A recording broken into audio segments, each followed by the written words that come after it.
Hello and welcome to week 5 here in Psychology Seminar. And we transition out of what we were doing before and talk about technology.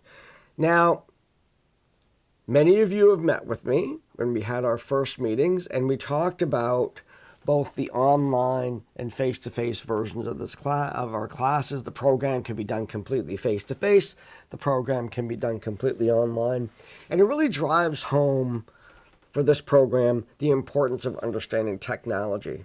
Now, I'm going to share with you that I have a master's degree in instructional technology, and my doctorate, which was educational psychology. I looked at the effect of technology on learning, specifically the ability to render social interactions and be aware of other people when we're taking an online class and how that affects our experience of that class. Technology is big for me. It's kind of a really important, interesting part of teaching and learning for me. And so I wanted to have a whole chapter on it to talk about that. Now, this chapter, what I'm going to have you do is pretty much goes through the expectations of technology in this program, what you need to have for the courses and experiences that I'm going to have you engage in, and then a discussion on your favorite technology. How have you used technology in a positive way to enhance your world?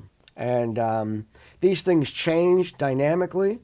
And so, in 5 years from now, we'll probably be talking about new and inventive technology. You will find out that I'm an Apple freak. I have used Apple computers as a musician, an artist, a writer, and a teacher. So I favor that particular brand name. And I have all of the devices. So I have a phone, and I have a watch, and I have an Apple TV, and I have computers. And they're all Apple, and they all interact with each other. And I find technology to enhance my life. I find it helps me organize. It helps me be creative, and the tools themselves don't get in the way of the creative process. Nonetheless, I respect the choice. In fact, I think that that's probably even more important than my preference, is that you can choose to use whatever device you want.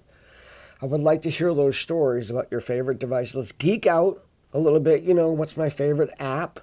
What's your favorite tool? What's your favorite computer? Do you have a name for your computer?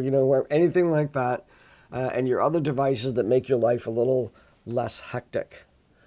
So this could be the positives. You're free to throw in some of the negatives, that you've had trouble with your computer or anything like that. It's not a tech support session, but as much talking about the technology that you use. Now, I have been in touch with some people personally, and I did post on the class that the assignment, which is essentially to kind of like do Zoom, we're going to skip that.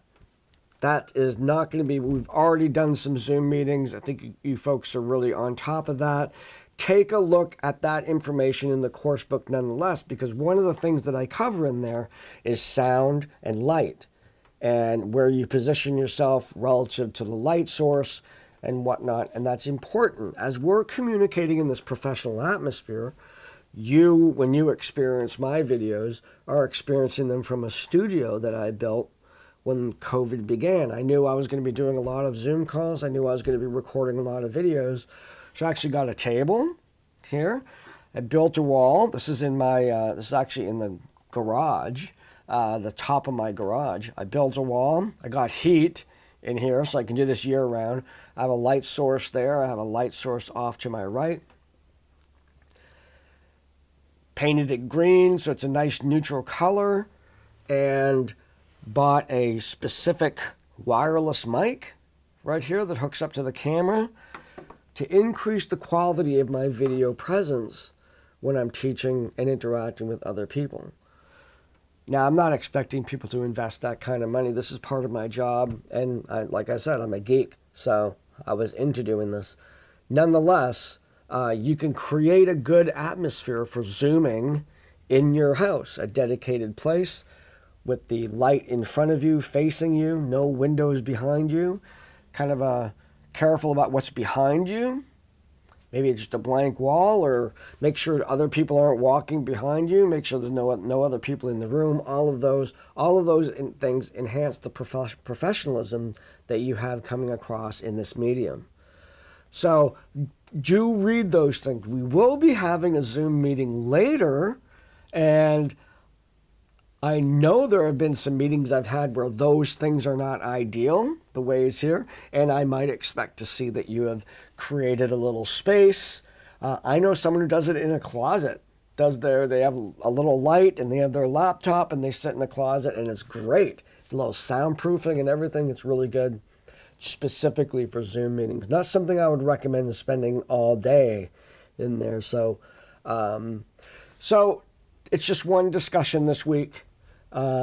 Please reach out if there's any questions. I know I've been in a lot of communication with you folks. I've really enjoyed meeting you, and very honored that you've come and selected this program at KV to explore your psychological world. And it's exciting to see you get excited about the field of psychology the same way I did years and years ago. So look forward to a fun discussion on our favorite technology as we geek out here in Psychology Seminar. Have a great week.